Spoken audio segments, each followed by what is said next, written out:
Hello and welcome to the Chicane Podcast, where we discuss all things in the sim racing world. I'm your host, Jason Rivera, and I'm joined here by Jeff and Eric. How are you both doing today? Doing good, man. Hey, I'm doing well. Hey, before we get into this, dude, I think Eric should share it to everybody. We were talking a little bit before this got started, but he's got some news about what he was just doing in the rig before the show started. More news from Mr. Kelly. My, things are developing way too quick over there. What's going on? I got two things for the crew before we get into this, but go ahead, Eric.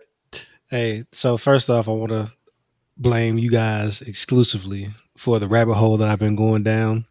But last episode, I talked about the disappointing fact that I couldn't use my haptic motors on the PS5. Dun, dun, dun. Since then, I have been experimenting with the haptic motors because I attached a monitor to my rig, took my laptop over, installed a Assetto Corsa and Rensport, used SimHub to calibrate and set up the haptic motors. Things are moving very quickly. All right. My wallet is smoking right now. I'm trying to be responsible.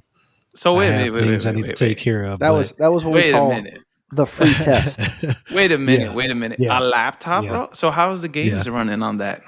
So if I set everything damn near to low, it runs it runs a consistent like 45-ish frames. So you can I get the feedback and everything. You kind of get a feel. All right, I hear you. I get a feel. And this is just the start, buddy. This is just the start. I know. I like the feeling. You opened the door, bro, is what you did. Yeah. I peeked in. And dude, I saw some things I liked in there, man. I can see the damn rig in the background. You know, later on we might move over to video and you might see Eric's spaceship rig back there. Hey man, I'm trying to get like y'all. Hey, I'm gonna start sending you some links for that NZXT pre-builds and stuff like that. Hey man, it's on the way. At this point, hey, as long as it comes with a coupon. Eric, listen, they'll take care of you. Promise. Okay. Oh, I know. They'll stand by their word and warranty. Everything. They got you, bro. Yeah, man. They stand by my dollars too, man. I know that. When you send that link, Jeff, make sure you send a coupon or something. Yeah, send a discount or something. Hey, Jason. Before we get going, I got to save around or alibi. Correction to the previous show. We had discussed crew chief, and we had said that the main spotter's name was Jeff. It is not. Correction for the show. We're not always perfect. We do the best we can, and when we make a mistake, we'll own it. His name is Jim. So if we messed up, let us know on an email, thechicanepodcast.gmail.com. Let us know. We'll get it going. We'll correct it. That's one. And the other is, let this be warned. If you're going to have a couple cocktails at night and then get in the rig, be prepared for that safety rating to go down a little bit. And I speak from experience. This is not my most proud moment, but I want it to be a comment to everybody to, learn from a friend's mistake. Better to learn from somebody else's than yours. But I had a couple too many vodka tonics last night. Was hoping to be eligible for a C license last night. And let's just put it this way. I'm going to have to race a couple more times in the D class before we be eligible for that C again. So I've been there, man, and that's a common occurrence. Unfortunately, usually what I do is, I like truck sims, so that's my time to get a little lit on the rig because, I'm driving a big rig and I'm not traveling at 200 miles an hour with my head spinning already, and it's already spinning, caused by an outside influence, right? Which is, the liquor. So yeah, I wasn't crashing. Just like all it takes is a couple tenths into a corner, and you're blowing through that corner. So you might have misjudged a few breaking points here. And there. That's what we'll mark it up to. Just a little rusty. That's all. But anyways, onward and upward. Yeah. You know what? It doesn't matter. Did you have fun though? I had a hell of a time, man. Hell of a time. That's it. There you go. Didn't take anybody else out. Just a couple. Track limits. That's all. I'm not going to pretend this hasn't happened to me because it has many, many times. So if you're not feeling too good, just, and you care about your record, you could be feeling bad from being sick, or you could be feeling a little, dizzy. So you could do the test drive never hurt anybody. You don't have the thrill of racing, but it's there. Right, Yeah. right, of course. Yeah, I like So that suggestion too, having like a casual kind of game you can play and just not have to worry about, moving at 200 miles an hour. yeah, or Just being chill so out. serious all the time. Sometimes I Yeah. want to relax. And I was just talking to Eric before the show, our little show debriefing, if you may. And I picked up a game called Fern Bus, and it's a tour bus simulator, and I have this expensive, sophisticated rig, and I'm driving around a tour bus. But I just think it's cool to be able to do that if I'm in the mood to do so, Or the taxi cab thing is kind of cool Yeah. too, driving around Barcelona. That Yeah, I was was gonna say kind of that dope. taxi game, man. Dude, I need to see if it works with my wheel.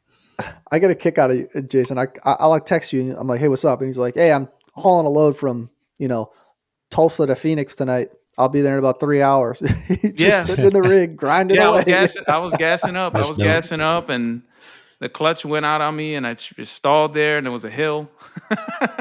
And the fact that That's you dope, just man. stop at red lights with the rig, I don't know why. It's just funny, man. It's I awesome. I check it. love it. Yeah, man. You remember? Yeah. I remember Jeff came over one time. And he's like, "Dude, what are you playing?" And I was like, "Dude, they just dropped the DLC for Nebraska." So now we're driving around. And he's like, "What's in Nebraska?" And I'm like, "Ain't shit in Nebraska, bro." I was gonna say driving in the But middle of nowhere, man. I'm gonna check out every road in that state. Yes, sir. The cows and the trees and Oh, it's funny. everything, man. So yeah, I like to jam music and stuff and relax and it not be so serious all the time. But today is the day, and we have a special episode for you all. Strap yourselves in because today we're talking about SimHub, and SimHub is the master controller to everything that's on my rig. So, Jeff, I would like to give this honor to Jeff to open up with, what is SimHub and basically how did it get to where it is, today? Hey, thanks, Jason. So, in the previous episodes, we've talked about the rig with the 80/20, and that being like the skeleton of your rig. And if you think of that as your skeleton, the SimHub would be your equivalent of like the nervous system, as it's wired into everything that's on your rig with hardware and software. So basically, SimHub is a versatile Windows-based software dedicated to improve the immersion in various supported simulators. So think of all your common games, F1, ACC, Assetto Corsa, WRC, all of the things. They provide dashboards, LED displays. They support the base shakers and the butt kickers that we talked about, the wind simulators. SimHub's been developed with like hundreds and thousands of hours of a single developer. I forget, Jason, what's the dude's name? I forget his name. His name is Nicola. Nicola. Yeah, absolutely. Super good dude. We'll get 9 into getting a years license, but in 9 years this development. dude's been grinding on it. There's updates like once a week with bugs and fixes and new features, etc. Think of, yeah, like I said, like the nervous system of your sim racing experience wired into, I think it's fair to say, every device that is anything to do with sim racing, whether it's hardware or software. You can manage it in a single place. You don't have to go hunting through, gajillions of different software to find the settings and stuff. You can really, I would think that it's upward the high 90th percentile of all the things it can manage. Right.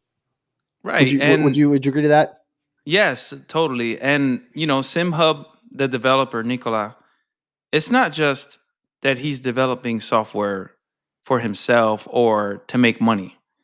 This individual is talking to others that are developing stuff, plugins, because that's what SimHub uses the most is plugins. And he's talking to them, or they're talking to him and telling them, "Hey, I want to develop this. Is there a way I can get this to work this way?" And he'll add that to his code and just make it happen. You know what I mean? It's been happening with Daniel Newman Racing just released a new plugin.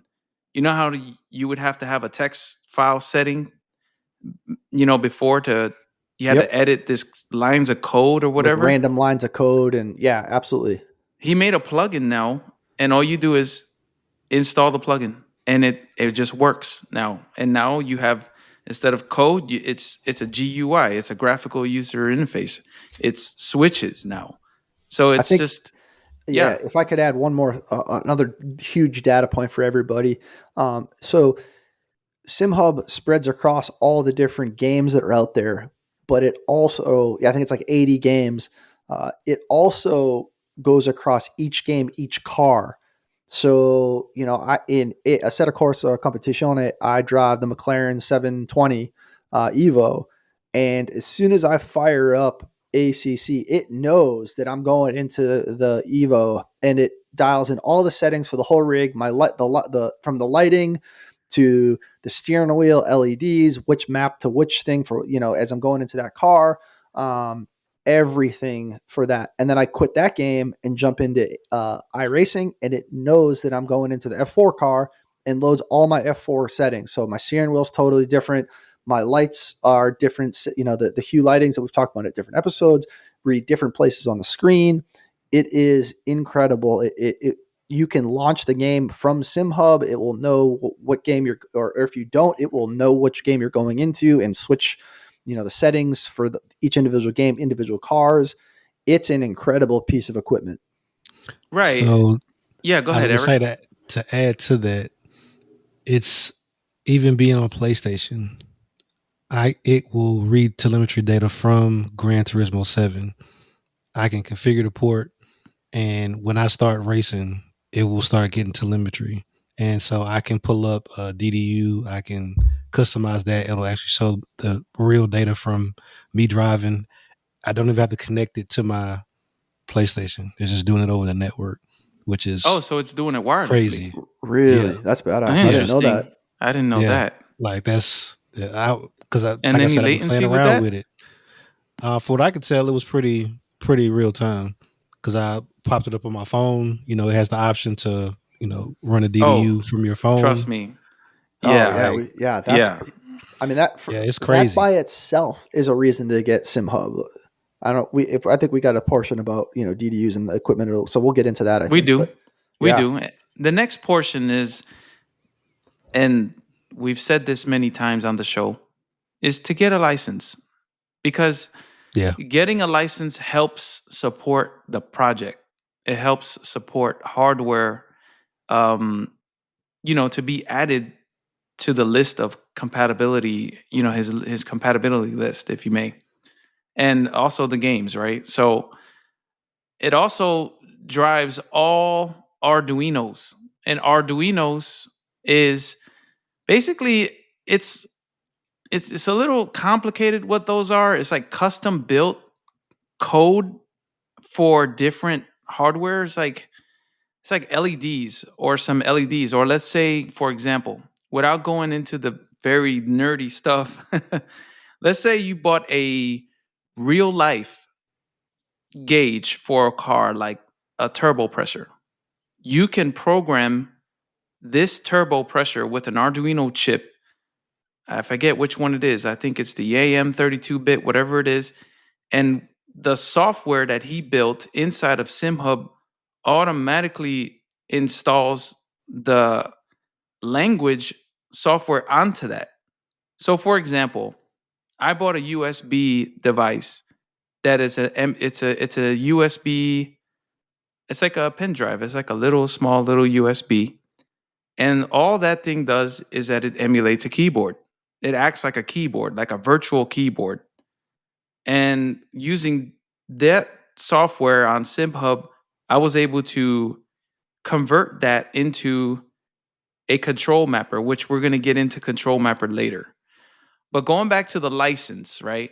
That covers the Arduino portion, which he's talking about the one place to drive all your Arduinos, displays, shakers, WinSims, and you can do it up to 60 frames per second.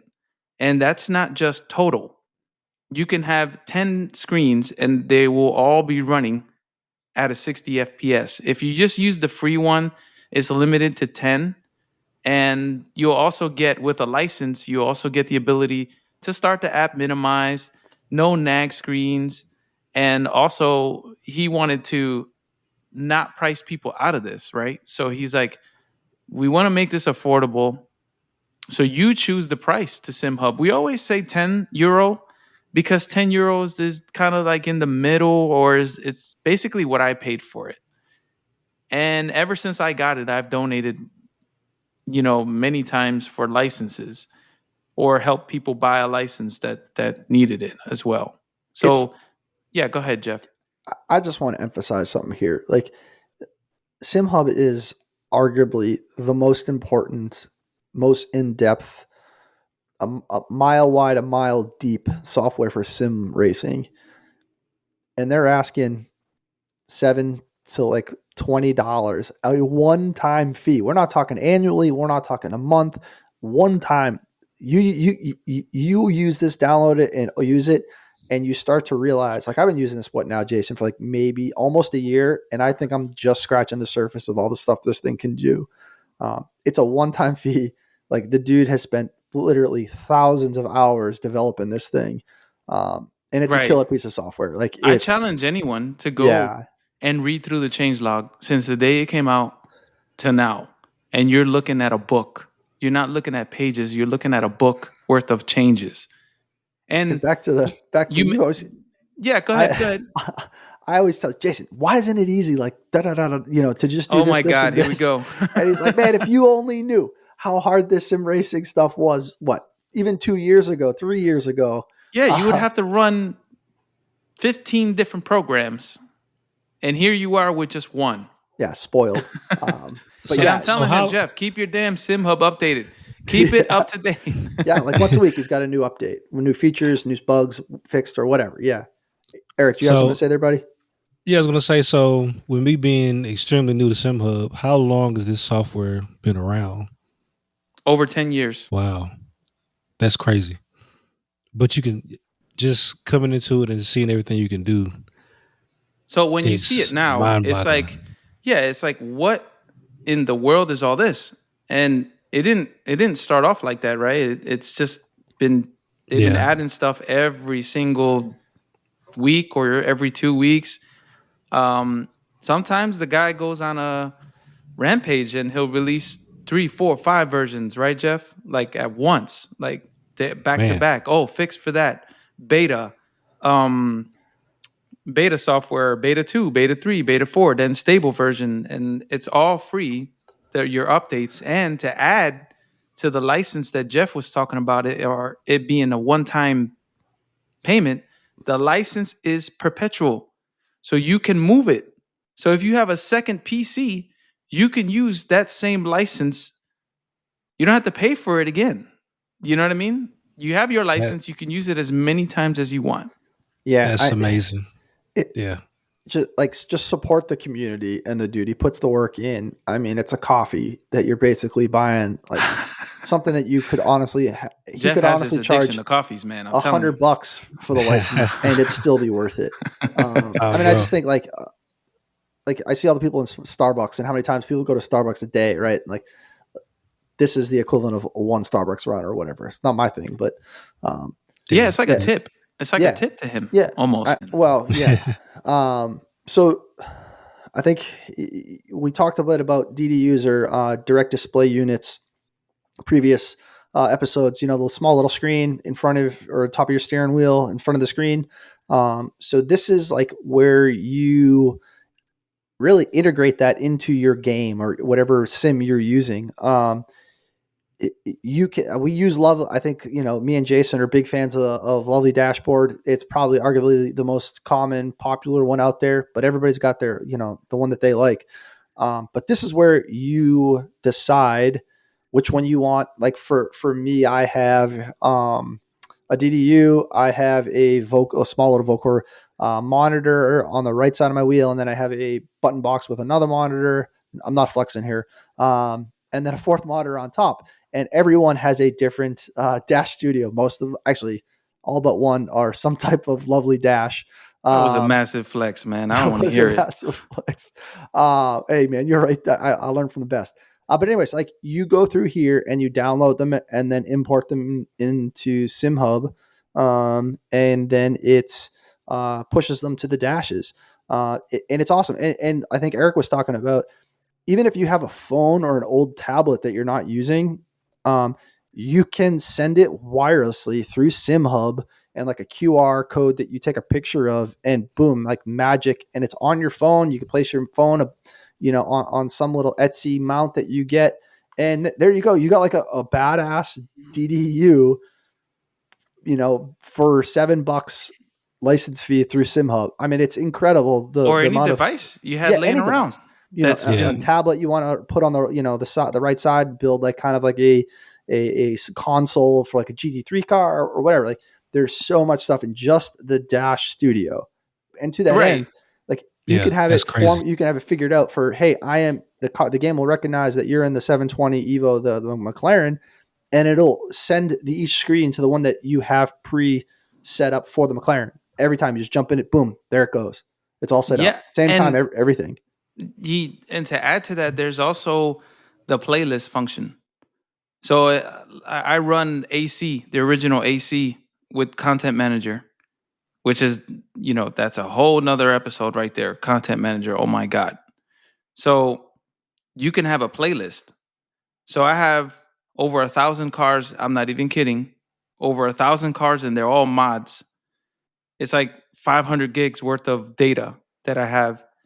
And I can have a playlist and say, hey, for these set of cars, I want you to load this dashboard on this particular device. And it knows to do that. And it saves me thousands of time, thousands of hours, because I don't have to worry about, I'm in this car, I need to go to SimHub, change this, blah, blah, blah, blah. Everything. Now, it takes a while to set it up, right? You have to set it up. You set it up once and make sure you're backing the stuff up. But yeah, that's, in a nutshell, dash displays are what I use it for the most. It's how I started using SimHub, which was the Dash Studio. And then we also threw in the last episode, racedepartment.com. That's where I get most of my dashes, and they're all free. If they're all free. If you want a dashboard to look like a replica of an F1 car, they have it. If you want it to be the replica of the actual GT3 car that you're racing, they have it. And it's 1-to-1, just a little, more realistic with the data that's being transmitted there. So yeah, it's still growing. So SimHub is still supporting many more devices. They just started supporting SimMagic stuff, because SimMagic, if you guys don't know, a lot of their stuff is proprietary. So it only works with their software, except for the GT Neo. The GT Neo is the first wheel to ever come out that supports SimHub while using their added mag link. That's what you need, because the wheels need to be connected via USB. If it's connected wirelessly to your base, SimHub's not going to see it, and it's not going to be able to transmit data to it. So that's just so you know. Say, adding on to the how often he updates it, and so SimHub kind of follows obviously the sim racing world and community.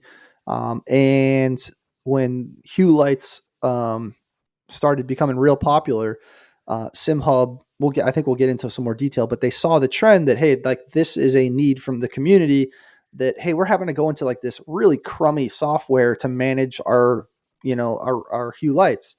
And now you can manage it 1,000 times better in SimHub, those lights. And so they're just following the trend, and they constantly update their stuff on what the sim racing world is starting to incorporate it into their rig and the racing and things like that. And then they include it in the next update to SimHub.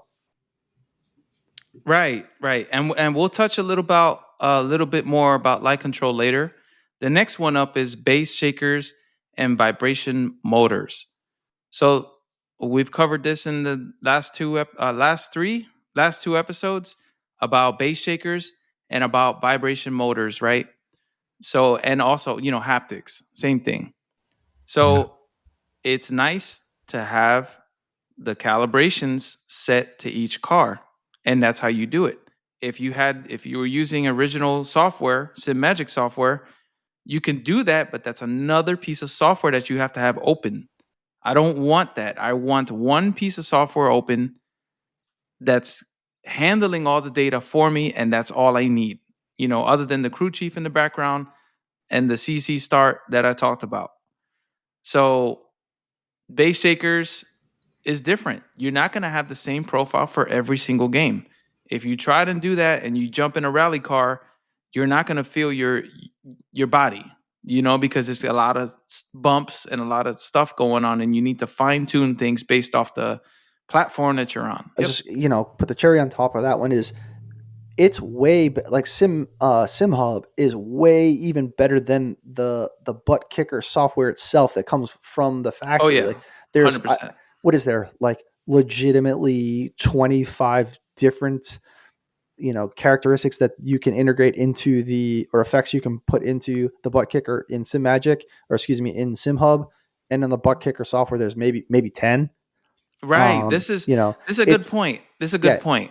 Yeah. It's just so much more depth. You can change the frequency of the butt kicker on, the strength, for different effects too. For each individual effect. Right. Yeah. And you can prioritize which one has the priority over, hey, if my revving is high and it's already vibrating, does it prioritize the shift over the vibrate? It's just way better. That's a good point, way more Jeff. In depth. I'm glad you brought that up because, with the new haptic motor that you just bought, Eric, if you just go into SimPro software, which is the SimMagic, they do 3 things. They do the clutch bite. They do ABS, TCS. You go into SimHub, and it's simulating wheel slip and throttle and different effects, and you can tune the strength of each. You can also tell it to prioritize an effect. Like if you want, for an example, on a butt kicker, if you want your gear shift to not be lost, right, the vibration, I tell it, hey, prioritize gear shifting.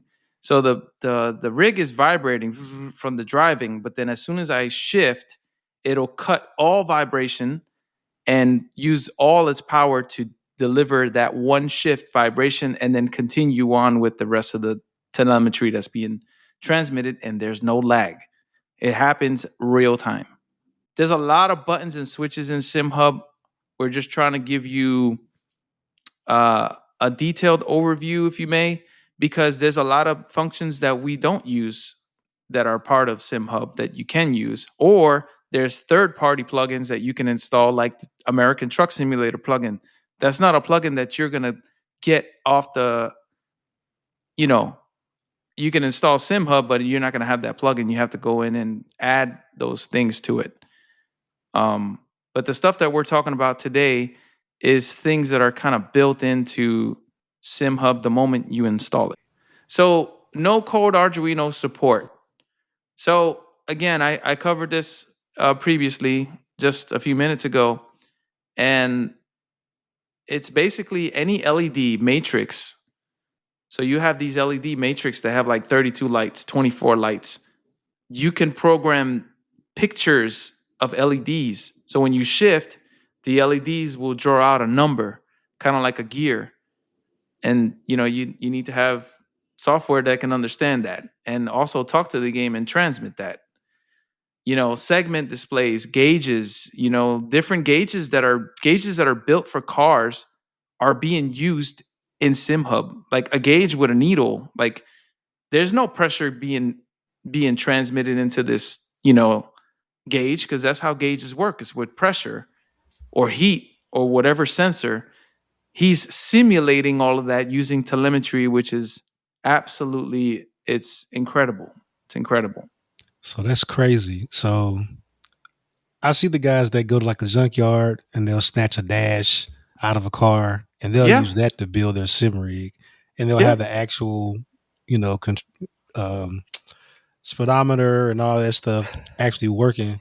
So more likely they're using SimHub to simulate all that data. That's crazy. And this guy's wanting the coffee. And it's a needle. It's a needle that was out of a car and is working now on your computer. Like, dude's got like a crazy 1989 BMW 318, bro. front end, Like dash in his living room or something. yeah, It looks cool as hell. Don't get me wrong; it's awesome. Yeah, But I couldn't get away with putting that in my living room. But and I was about to say cool. that's definitely not wifey approved. Hashtag bachelor lifestyle. Hey, to each their own, man. Hey, amen. Hey, amen. I think it's cool as shit. But yeah, go ahead. Yeah. Hey, yeah. So definitely. truck. I mean, there's a guy. I think he's all over the social media. He has a full Peterbilt dashboard, and it has like 17 gauges on the thing, and that's all being handled by one piece of software. One. That is insane. Yeah. Insane. And he's been optimizing it. I mean, I maybe see 5 to 10% CPU usage at the highest. Yeah. You know what I mean? I'll happily trade that than spending 20 minutes reconfiguring all my things to whatever car I'm about to jump into. Happily take that. Oh, and that's a good segue for the next one, which is the control remapper. And this is the next thing that I am pushing Jeff so hard to get into. Because imagine this. You're about to buy, you guys have multiple wheels now, both of you. So now, if you unplug a wheel while you're playing ACC, the game, sometimes you need to restart the whole game because now you unplug the wheel and it doesn't know that you unplugged it, or it's looking for it and it can't find it. This is the fix. And here's the kicker. You can have 128 buttons, unique buttons that you create by yourself. You literally create a button, you name it, and that becomes a virtual button, kind of like VJoy. And why is that useful? Well, for example, I have a wheel that has buttons that are just a button press, right? It's just on, off, on, off. If I want this button to be 2 functions in one, for example, I have my radio button on my CSX3 and we play iRacing. If I want to open the chat on iRacing, I press the radio button one time and that opens the chat. And it stays open until I press the button again. But if I press and hold that same button, it'll skip the function of the iRacing chat, and now I'm talking to crew chief. Single button press. So then that's dope. Yeah, your inputs, you can change, you can make buttons into a toggle. So, me and Jeff have this switch, right? That's connected to our dashboard. It's the Apex buttons. And it's a toggle. It's a metal toggle switch. But when the game sees that, it treats it like a button press. But now with the control remapper from SimHub, you can make it so that when that button is flipped up, it's kind of like if it's pressed and it stays pressed and engaged. So that it's kind of like, it's that much more control. You program it one time, and then you use another app called HID Hide, right? So HID Hide will hide all your human interface devices, HID. And what does that do? If you play a game like F1 on PC and you have all these different inputs, it wants you to program each one. So what I did was I hide my entire, HID list. All my devices are hidden except for the mapper. And of course the wheel. I need the wheel to show up. And now I can just assign buttons using an application on my phone from SimHub. And when it tells me, hey, what is gear up? I press a button for gear up. And that very same button that's assigned to gear up is the same gear up for my GT Neo and my CSX3. I don't have to map individual controls or individual wheels to each profile, to each game. It's insane. And it's free. You know what I mean? That's some PhD sim racing right there. And that is, dude, so I control my lights in the house with my steering wheel. I'm not even kidding. That's I I'm not can't tell even crazy. you how many kidding. times I've gotten the rig, get the game go. I I turn left on the the lights lights. on because it's way better driving with lights on. Yeah, I, Bro, I see that's it's crazy. realistic. It wasn't until yesterday I spent the last weekend in the rig trying to figure out integrate crew chief into my steering wheel, so I didn't have to like just rely on him. I could press a button now for a lot of different things. Hey, what's my delta to front? What's the delta to back? All of the things, the information that you would want, but you run out of buttons really quick. So Jason, I might have to jump in and try figuring this out because it says essentially it sounds like you double the buttons on your wheel, or really all the buttons on your rig that you So have doubles the button capability, if you will. yes, because, and here's the kicker. So the mapper will work with your controller.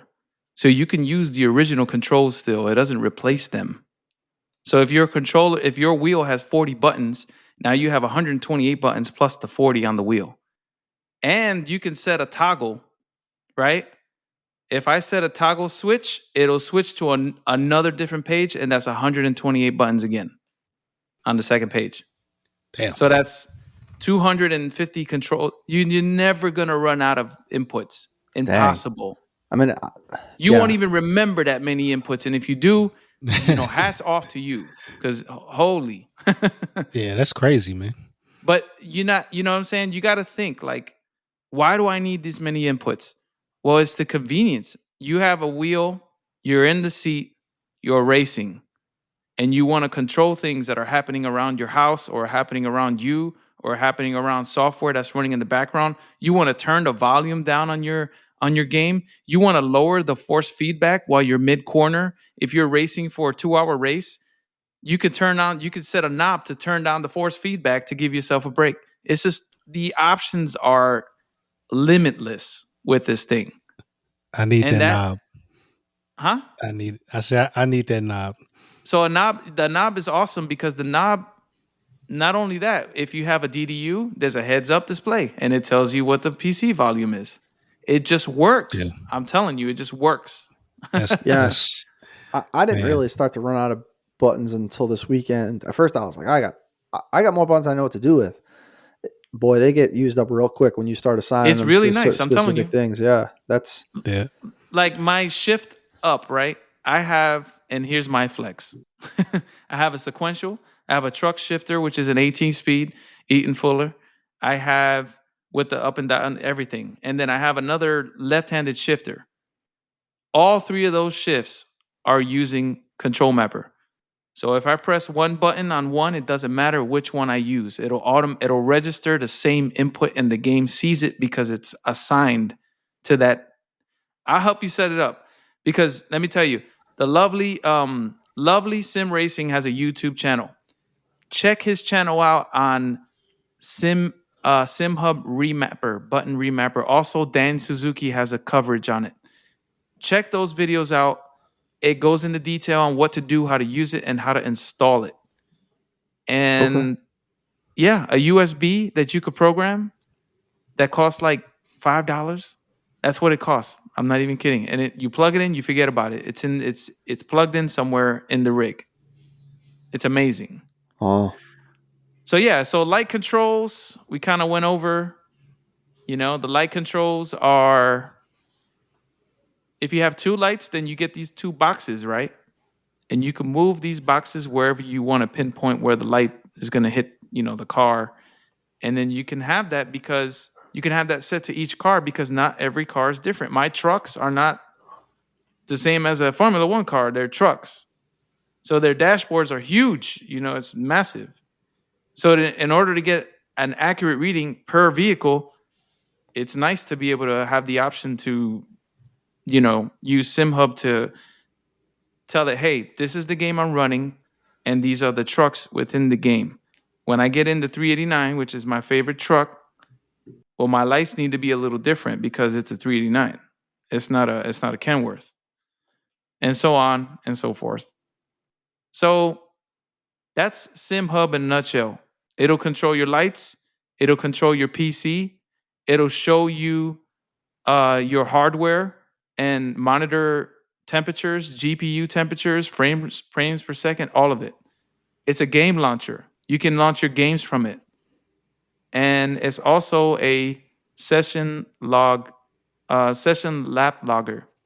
So you can go back and see, damn, what was the lap I did on ACC the other day on the Nürburgring? You can go into SimHub. You don't have to launch the game. And also it monitors controls and events. So any button press that's going on your PC, it'll show up in the events page. And that's really my 2 cents. That's all I got for SimHub. Does anybody have anything else on it? Yeah, if I can just add, I think Jason kind of went into like your master's level, PhD level, some stuff there that you can do with No, dude. Don't get me wrong. I'm going to get in there and do the control mapper, but I don't want people to get over, intimidated, if you will, by the stuff they can do. I am a very elementary level user. I use a lot of these things, but just an inch deep. And I'm learning more and more, but it really is, even if just like you said, an inch deep on all of the things or a handful of the things is super useful, super helpful, makes things a lot easier to just jump in the rig and drive whatever you want to drive without having to remap a whole bunch of stuff. So don't get intimidated by, right. all of the super Gucci, niche things that you can do with it. It does a lot of good just for the simple, user that just wants to jump in the rig and drive. Right. And it's nice to have the option. You don't have to. But I'm just going to give you a quick scenario. Like I said, Jeff and I, we use this switch that it looks like a toggle switch, right? You know what I'm talking about. And we use that for our ignition. And then we have a starter switch. But then when the session changes, the game doesn't know that switch is pulled up. So we have to pause the game, pull the switch down, and then pull it back up to turn the ignition on, right? Huge pain in the ass.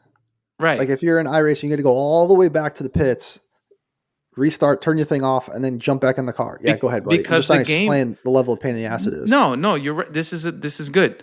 Because the game will only allow you to assign one button as ignition and one button as an engine start. But that's not the case with the mapper, with the remapper. On my controller, I have an engine sign. And if I press it once, that initiates the ignition. If I press and hold it, that's a start engine. So if I spun out and I want a quick start, boom, I can just hold down the button, quick start, hold the clutch in, go. Or if you're playing iRacing and the game has to load into another session to start up the qualifying, I don't have to reset my button. I could just leave it on, press the button again, and program it the way I have it set up. So that's just an idea for those of you that are using SimHub and have some sort of similar situation. And I agree with Jeff's point of not getting so deep into this. If this is your first time, take things very slow, do things one at a time, and it'll all start to make sense. The things that we're talking about in this episode, and you can always go back and replay the episode, or you can send us the question. You can send us a question on the Chicane Podcast at Gmail. That's how we'll cover it, and we will gladly, any of us, will address that for you. Okay, and we will cover every single question, comment, story that's being sent to us. So don't feel like we're getting thousands of questions and we're never going to get to yours, because we will, if we have to, we'll cover. If we get overwhelmed with questions, we'll just drop an episode on questions and concerns or situations or stories. We want to hear it all. And with that, we actually have the question of the week. That's going to be executed by Mr. Kelly. So I'm going to give the mic over to Mr. Kelly. All right. Thank you, Jason. So super excited to answer your questions. Like Jason was saying, we will address every single email we get. This week's email is coming from drewfunk11@gmail.com. Thank you for reaching out to us, man. His question is about SimMagic. He says, I was wondering what Eric thinks about using SimMagic on PS5. compared to something like the Logitech G Pro that's available to play natively on console. Thanks. And set from iPhone. I'll give you a pass on the iPhone piece. But as far as comparing it to as far as comparing it to the Logitech G Pro, that's a very good question. If you're not familiar, the Logitech G Pro is a basically a steering wheel motor pedal combo kit that's the big brother of the essentially the G29 G920 series of steering wheels for consoles. It's direct drive. It has some pros, one of them obviously being that it's natively compatible with the PlayStation. They also have their own proprietary force feedback enhancement feature. I forget the name of it. But if you are just dead set on being on console, it's a step up from the basic G29. The problem is you have to use the steering wheel that comes with it. It has to be a Logitech wheel. There's no flexibility. There's no swapping out other wheels. Right now, that system has been out for a year, and there's only one steering wheel for it. It's a D-shaped or D-style wheel. You're stuck. For one. For two, it comes with the pedals, but the reality is it's kind of expensive for what you're getting. It's 11 Newton meters. With SimMagic, the flexibility, I could, if I wanted to strap a shoe to my SimMagic Alpha and drive with a shoe, it doesn't care. Let's see it. Right. Just once you look at the price and just the limitless future you have with SimMagic, the $69 Sigma Cortex converter that allows you to play GT7. I play Assetto Corsa, and you're getting direct drive feedback from it. WRC too. You're playing WRC. WRC. I got my Neo. I haven't even fired up F1 yet. I mean, right. It's just once you're in that world, and it's so open. I have two wheels now. My suggestion: go the SimMagic route. Don't get a Logitech, please. Yeah, go the SimMagic route. Because let me tell you, and I want to add to Eric's comment, and thank you so much, Eric. That was a great answer, very detailed. I appreciate that. Yeah, the resellability of a Logitech compared to a SimMagic, on top of the price, the quality, and the stuff you're getting, that alone should, even if it's the Sim, it doesn't have to be the Alpha. You can get an Alpha Mini, and it's still Alpha Mini's putting out same fidelity, just in a smaller package. If you're looking to start out, or if you're looking to upgrade, I would still suggest, and I'm on Eric's side, get the Alpha, call it a day, cry once. And you can ask Jeff about crying once. I tell him all the time, cry once. Don't cry 15 times.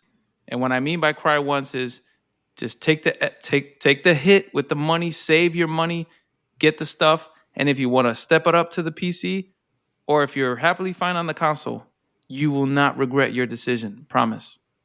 Yeah. And another thing that I just thought about, once you start mounting it to an 80/20 rig, the Logitech, you can only mount it one way. That's bottom mount because of the way it's shaped. It's shaped like a dome, basically.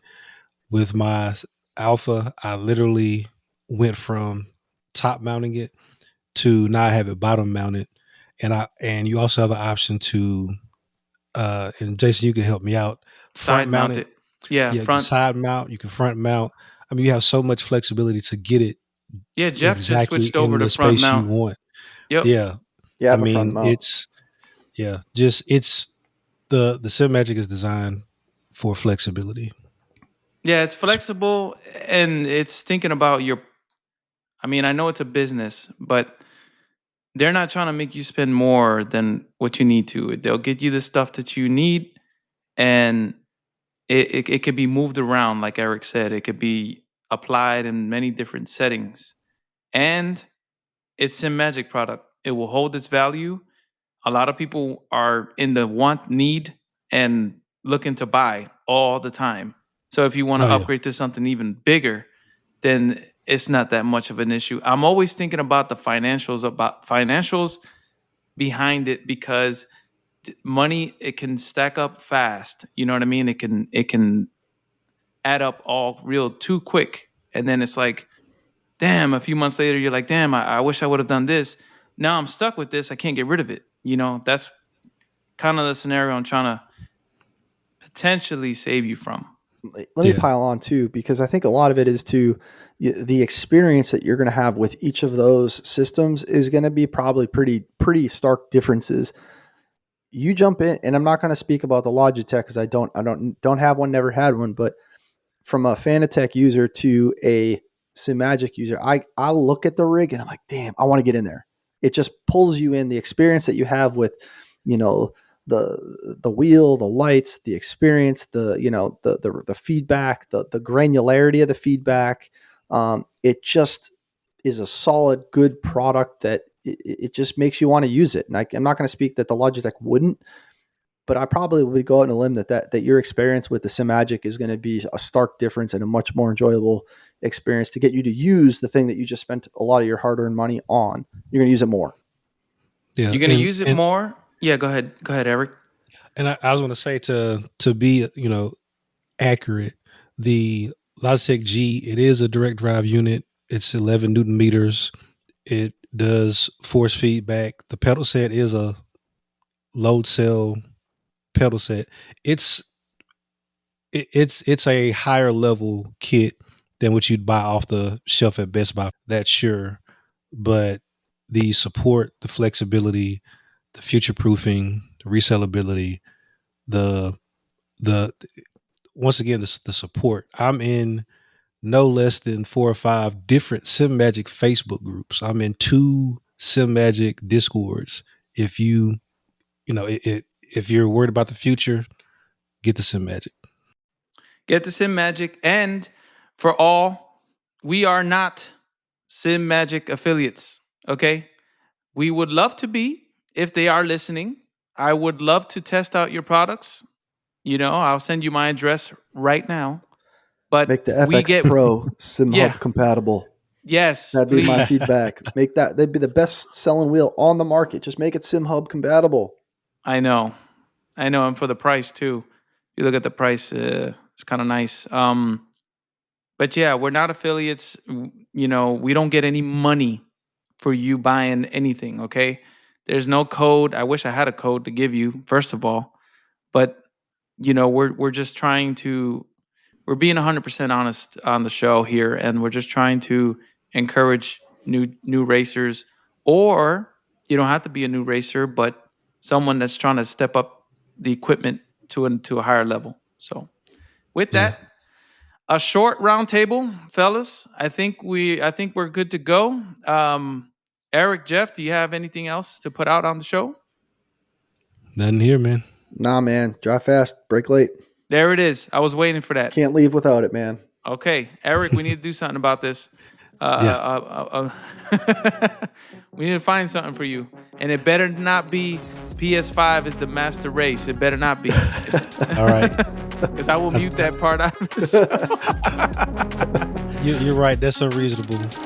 Buy Android.